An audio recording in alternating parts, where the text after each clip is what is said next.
The American Civil Rights Movement. The American Civil Rights Movement was a large-scale protest movement against the unfair racial discrimination, segregation, and oppression African Americans were facing, transpiring mainly in the 1950s and 1960s. It was also fighting for the basic rights of Black people, such as Black suffrage. Suffrage is the right or ability to vote in political elections.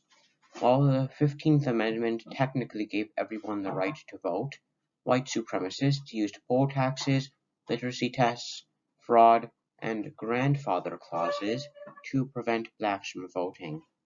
The movement also wanted to remove Jim Crow laws, which were a collection of state and local regulations that denied Black people their human rights and legalized many different types of segregation.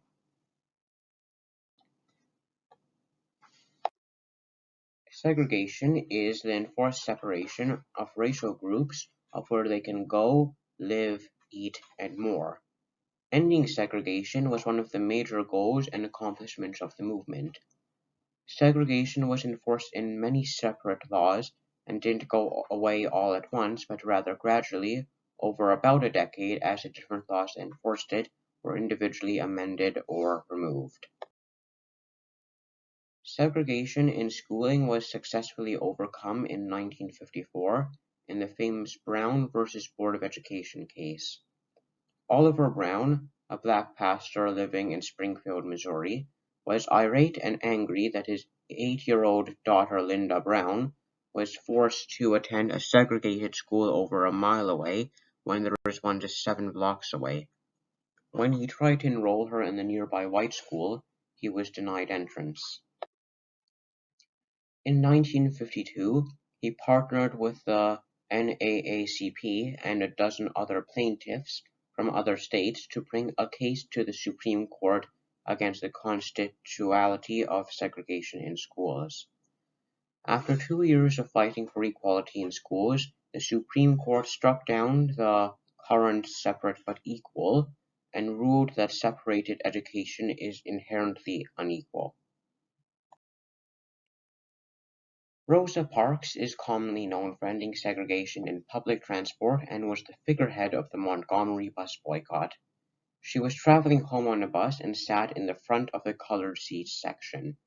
When all the white seats were filled up, the bus driver told her to get up and stand to vacate her seat for a white person.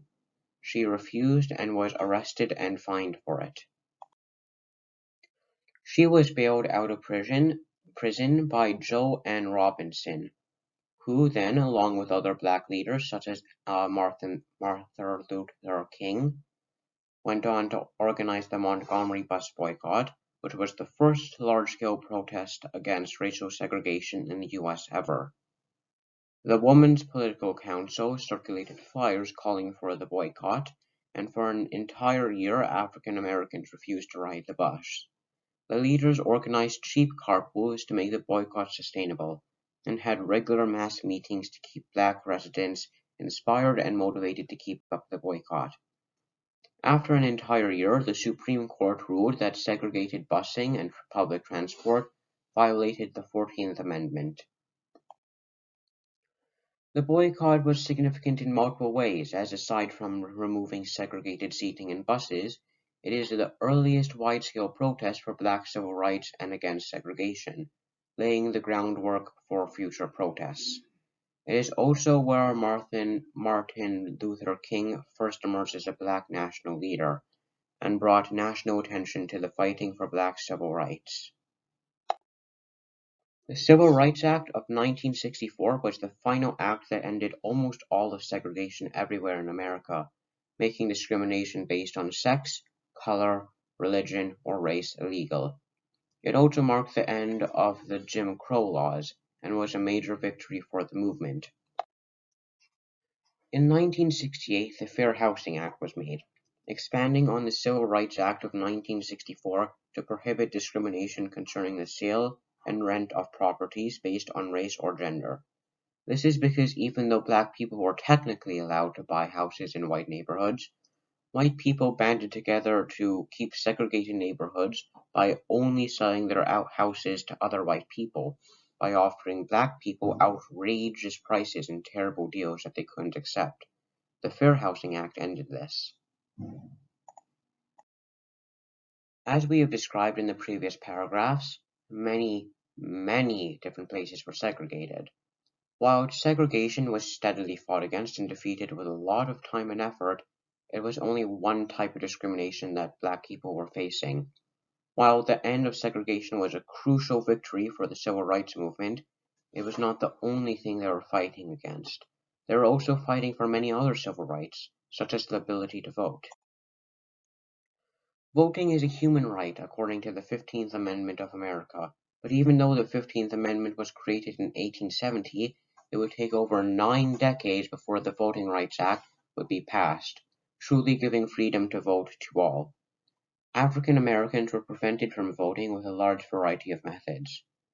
Intimidation and fraud are some of the more obvious tactics used, but since there were other more legal methods to abolish black suffrage, they weren't the most widespread.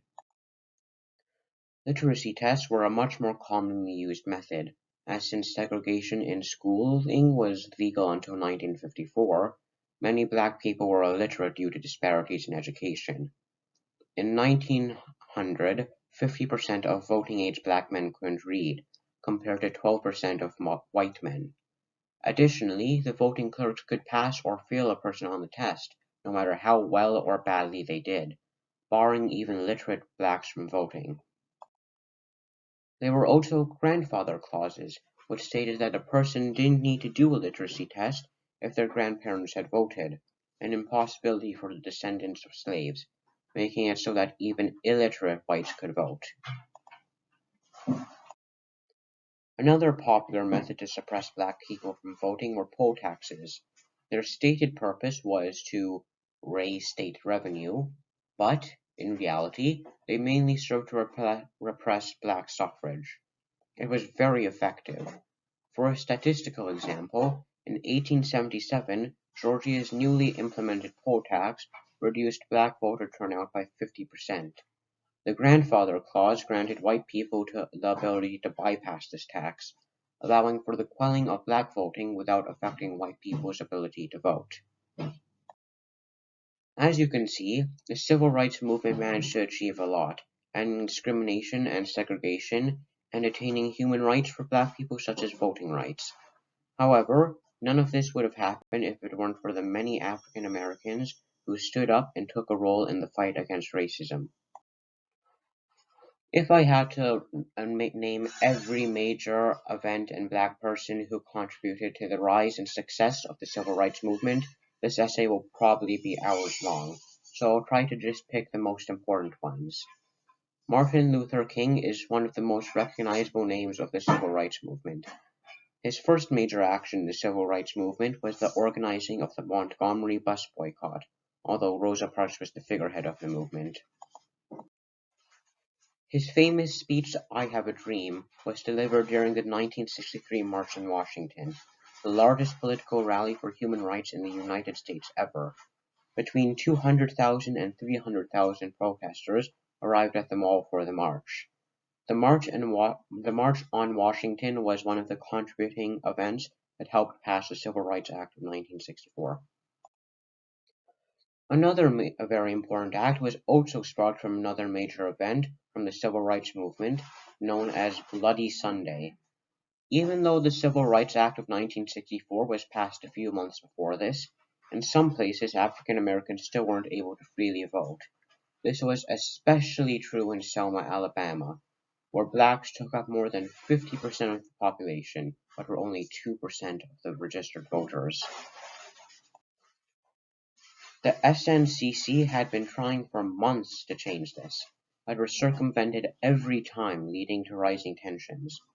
These rising tensions ultimately boiled over when 26-year-old Jimmy Jackson, an African-American demonstrator, was fatally shot while trying to protect his mother, who was being beaten and clubbed by police. The civil rights leaders planned to march from Selma directly to Alabama Governor George Wallace, with an estimated 600 demonstrators marching for the cause.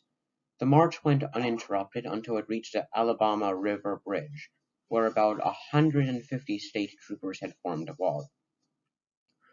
After the march was meters away from the troopers proceeded to assault the protesters, armed with weapons and gas masks.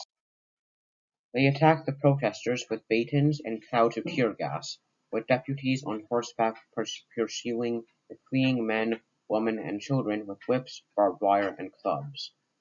Human television cameras recorded the entire transgression against human rights and broadcasted it nationwide.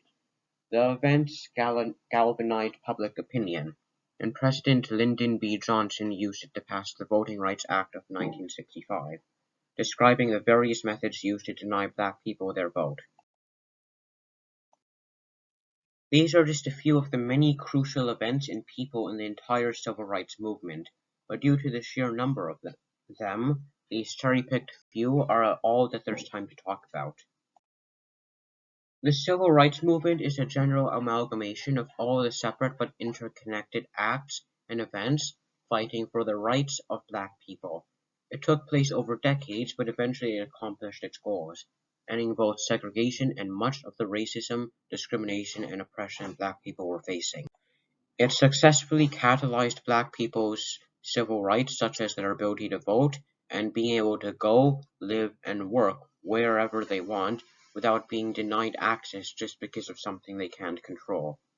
This movement will always be remembered as what finally brought segregation and racism in America to a close.